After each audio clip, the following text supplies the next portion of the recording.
Yeah, hi there, Fong. This is Michael again. And today we're working on the long and the short vowels, as in the words gate, get, or late, let. All right, let's see how you're doing. So I'm going to go ahead and begin playing your recordings that you did online for me, and I'll give you feedback accordingly. So this is Speak Clearly lesson number 9, and I am your TOEFL teacher for your online course called the 7-Step System to Pass a TOEFL IBT. And you've also paid for the additional service to have more specific kind of private instruction directly to you and a little bit more feedback to kind of help you solve as many pronunciation and speaking problems as possible to help get your speaking score to the highest possible point that we can do.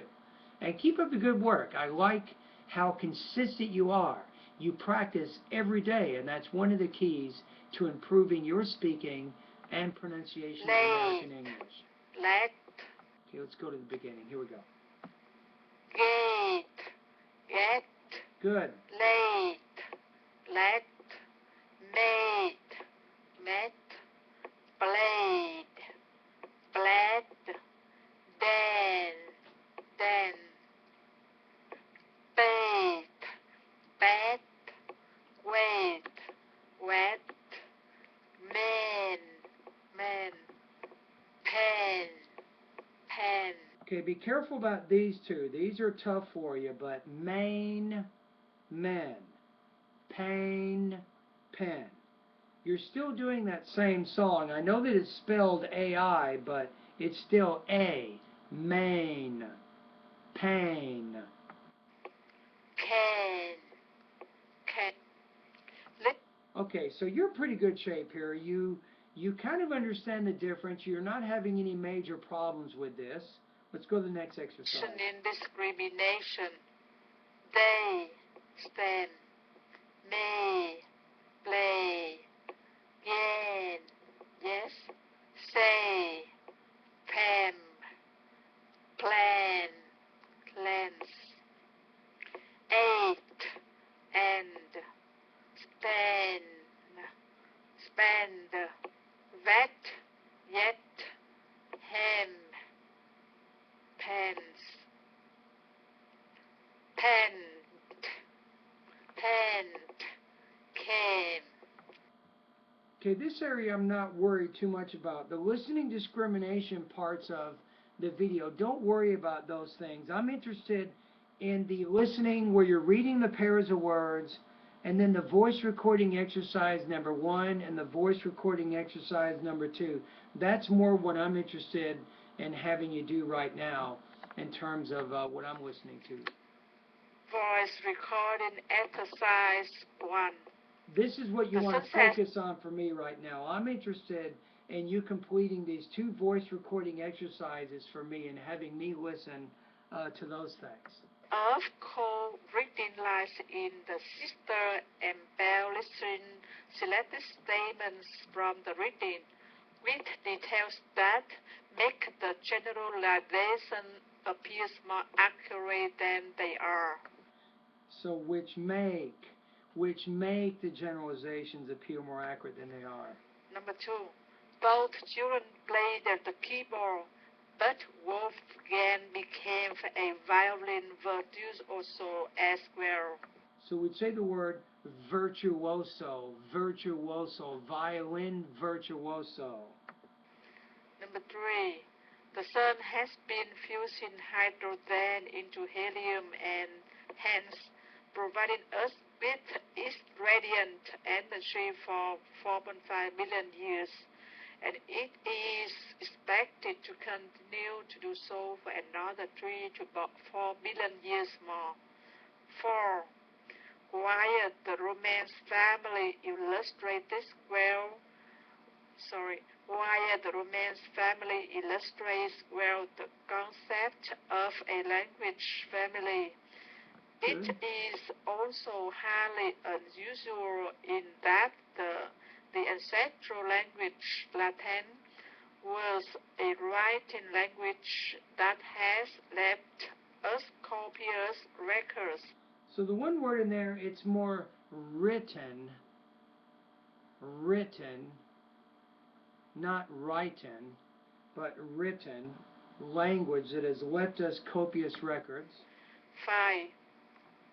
The location of the nostrils allows the platypus to breathe while the rest of the body remains under the water surface.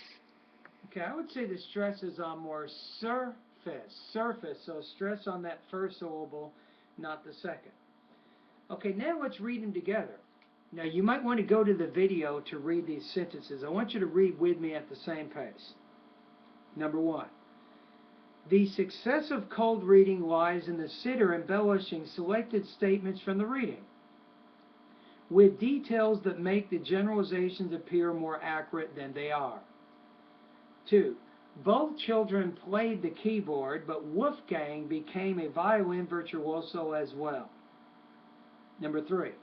The sun has been fusing hydrogen into helium and hence providing us with its radiant energy for 4.5 billion years, and it is expected to continue to do so for another 3 to 4 billion years more. Number 4. While the Romance family illustrates well the concept of a language family, it is also highly unusual in that the ancestral language, Latin, was a written language that has left us copious records. Number 5. The location of the nostrils allows the platypus to breathe while the rest of the body remains under the water surface. Alright, let's keep going. So now we're going to the paragraph reading. Voice recording exercise 2. Let's say voice recording exercise 2. The wealth of scientific data accumulated during these space flights validate apparent similarities between the effects of space flight and aging. Space flight. Don't forget the T. Not space fly, but space flight. Again, I'm going to keep working with you. Pay attention to the final consonant sounds in the words that you're saying. Very, very important.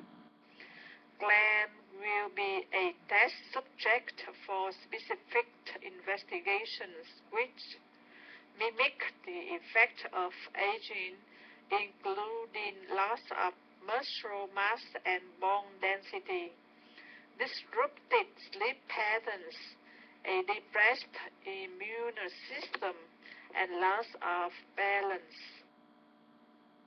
Okay, not bad. So let me go ahead and read this one with you so you can read the paragraph with me. You ready? The wealth of scientific data accumulated during these space flights validate apparent similarities between the effects of space flight and aging. Glenn will be a test subject for specific investigations which mimic the effect of aging, including loss of muscle mass and bone density, disrupted sleep patterns, a depressed immune system, and loss of balance. Alright, let's go to the very last one. So we're now getting into an integrated speaking practice test. I have 7 minutes, and the video, I think I have enough time to get this done. Okay, here we go. The general topic here is about color perception. According to the reading, there are two main types of colors. Warm colors like pink and red to create comfort, while cool color like blue to inspire confidence. And the professor gives two specific examples of color perceptions. The first example is how sports teams often paint their opponents' locker rooms the warm color because the pink color will be so comforting that their opponents will lose energy. In addition to that, the professor then says that people are often advised to wear blue shoes to job interviews and new jobs to gain more confidence. Clearly, these are two good examples to support the color perceptions in the reading. Yeah, Okay, let's go back to that one and listen to it in parts now. The general topic here is about color perception. According to the reading, there are two main types of colors.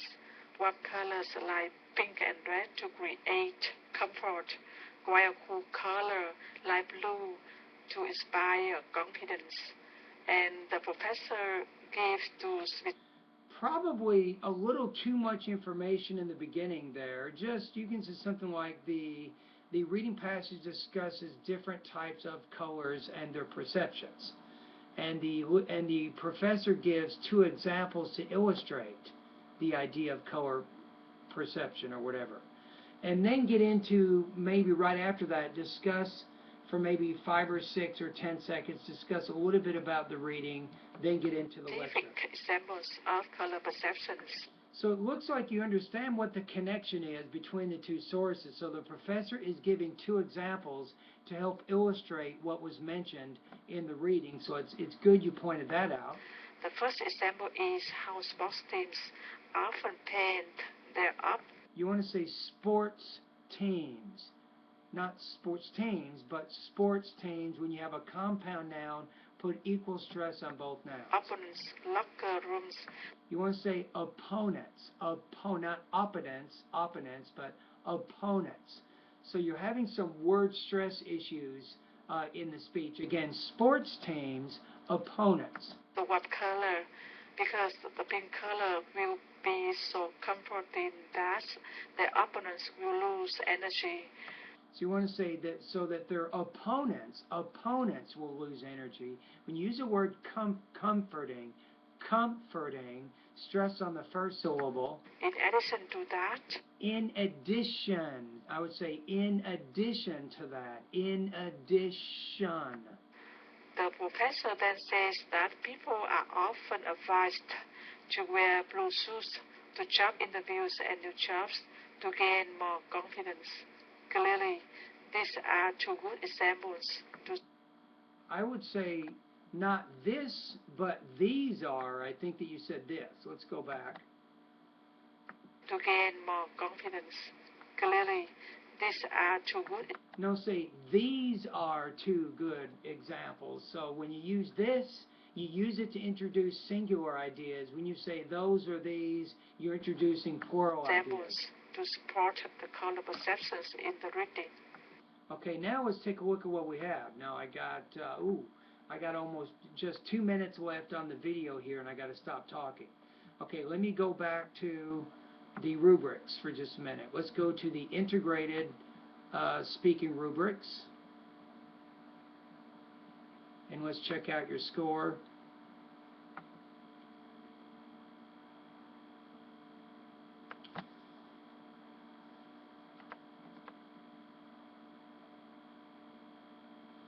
Okay, let's see. I'm going to put you in the 2 range here.